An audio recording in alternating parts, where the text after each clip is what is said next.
মা পড়েন তো, এই যে এটা কি বলেন তো? সুন্দর করে ফিঙ্গার দাও। এ ফর, হ্যাঁ, আবার A for, good, very good. B for, B for, বলো, বিয়ার। বি ফর, ওকে, হ্যাঁ ভালো আছে।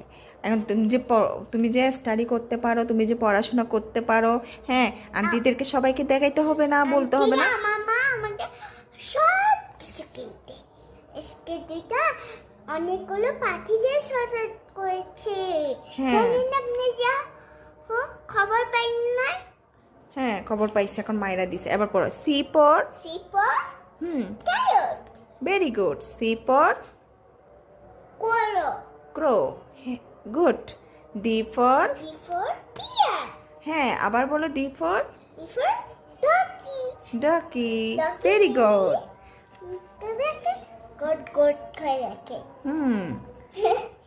এবার আমরা দেখি দে, এদিকে পড়ি। হ্যাঁ, আবার পরের পেজে যাই, ঠিক আছে? আমরা এখন পড়বো ই ফর। এখন মায়েরা তো এখন চি পর্যন্ত, এই পর্যন্ত মায়েরা পারে, শিখে গেছে। এখন আমরা এগুলো পড়বো, এগুলো তো মায়েরা ভুলে গেছেন। এখন আবার মাম্মা মনে করাই দিই, ঠিক আছে? এই যে পড়ো, E for year, E for, এগুলো আমি এখনো পড়ি নাই। ভুলো নাই? আচ্ছা পড়ো। ফর এফ ফর, বলো তো, ফ্লাগ বলো।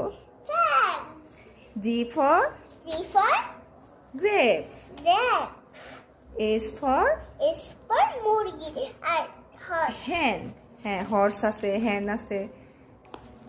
আমরা যখন ইংলিশের ওয়ার্ডগুলা, হ্যাঁ, শিখতেছি, পড়তেছি, তখন আমরা এগুলা ইংলিশে বলবো।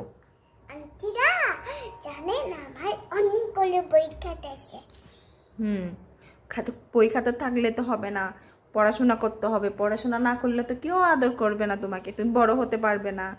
তুমি যদি পড়াশোনা না করো, তাহলে তুমি তোমার বেবিদেরকে কিভাবে পড়াশোনা করাবে, তাই না? হ্যাঁ, সুন্দর করে পড়বে। আবার বলো, ই ফর ইয়ার, একটা একটা করে বলো। F for flag, G for, আমার কান, ইয়ার তো কান। হ্যাঁ, এখন আইটা পড়ো, দুষ্টামি করলে মাইর দিব আবার। G for grape, S for hand, আবার এস ফর হর্স। হ্যাঁ, একটা একটা করে শিখো, এটা পারলে তো পার্কটাতে যাবে। একসাথে বললে তুমি